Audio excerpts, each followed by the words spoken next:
విష్ణుం హరిహరప్రభం జితేంద్రియం జితక్రోధం సదా ధ్యానపరాయణం ఆనందనిలయం వందే యోగానందమునీశ్వరం. శ్రీ యాజ్ఞవల్క్య గురుభ్యో నమః.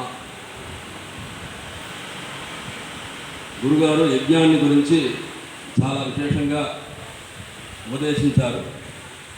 యజ్ఞం వక్తుం వల్కః యజ్ఞవల్కః యజ్ఞవల్కస్య అపత్యం పుమాన్ యాజ్ఞవల్క్యః అని శ్రీ యోగీశ్వర యాజ్ఞవల్క్య పరమాచార్యుల ద్వారా మన లోకానికి ఆయాతయామం అనేటువంటి ఈ శుక్ల యజుర్వేదం అధ్యయన క్రమంలో వచ్చి 15 శిష్యులకి ఉపదేశించి అందులో కాన్వ శాఖై అనేటువంటి ఈ శాఖ అభివృద్ధి అవుతూ మన స్వామిల వారు శ్రీవారి వేద విజ్ఞాన విద్యాపీఠం ఈ పాఠశాలలో ఈరోజు స్నాతక వ్రతం చేసుకునే విద్యార్థులు ఈ స్నాతక వ్రతాన్ని గురించి మన కాత్యాయన ఋషి ఏం చెప్పారంటే, సమాప్య వేదం అసమాప్య వ్రతం యస్ సమావర్తతే స విద్యాస్నాతకః. సమాప్య వ్రతం అసమాప్య వేదం యస్ సమావర్తతే స వ్రతస్నాతకః. ఉభయజ్ఞ సమాప్య యస్ సమావర్తతే స విద్యావ్రతస్నాతకః. అట్లనే 3 విధంగా ఈ స్నాతక వ్రతాన్ని కాత్యాయన ఋషులు సూత్రంలో తెలిపిస్తారు. వేదాన్ని చదువుకుని వ్రతాన్ని అనుష్ఠించకుండా సమాపనం చేస్తే వాడికి విద్యాస్నాతకుడు అని పేరు.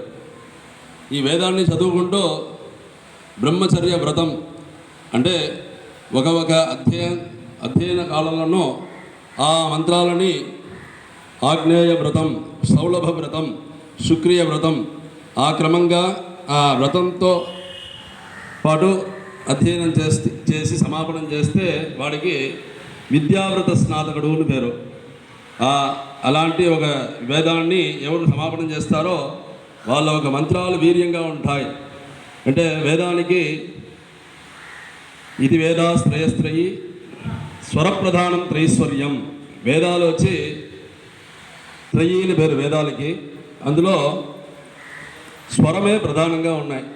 స్వరాన్ని చాలా చక్కగా చదువుకుని ఎవరు పారాయణం చేస్తారో వారికి ఆ పూర్ణమైన ఫలం కలుగుతుంది. కాబట్టి మంత్రోహీనం హినస్తి యథేంద్ర శత్రు స్వరతోపరాధాత్. స్వరంలో అపరాధం చేసిన వారికి ఆ ఫలం పూర్తిగా కలగదు. కాబట్టి స్వరాన్ని చక్కగా అధ్యయనం చేసి ఎవరు పారాయణం చేస్తారో వాళ్ళకి పూర్తి అయిన ఫలం వాళ్ళకు కలుగుతుంది.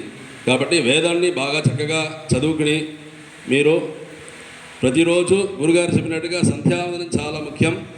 అలాగే బ్రహ్మయజ్ఞం, ప్రతిరోజు బ్రహ్మయజ్ఞం చేస్తేనే లోకంలో ఏ విధమైన ఒక బాధలు ఉండదు, అందరూ బాగా ఉంటారు. కాబట్టి బ్రహ్మయజ్ఞం చాలా ముఖ్యం. మీరు వేదం చదువుకుని పట్టాలు తీసుకుని మీ ఉద్యోగాన్ని చూసుకుంటూ ఉంటే కూడా ప్రతిరోజులో బ్రహ్మయజ్ఞం ప్రతిరోజు చేసే నియమాన్ని పెట్టుకుంటే లోకానికి క్షేమం, మీకు చాలా శ్రేయస్ కలుగుతుంది అని చెప్పి పూర్తి చేసుకుంటాం. హర నమః పార్వతీపతయే హర హర మహాదేవ. గోపికా జీవన స్మరణం గోవింద గోవింద.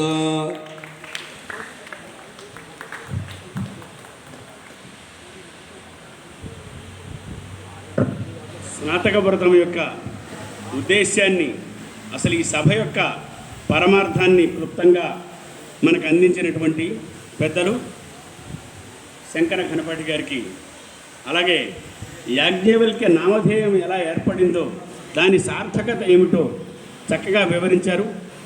అదేవిధంగా నిత్యకర్మానుష్ఠానం చేయాల్సిన విషయాన్ని పునరుద్ఘాటించారు.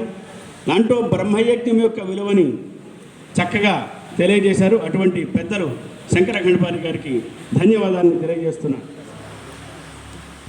ఇప్పుడు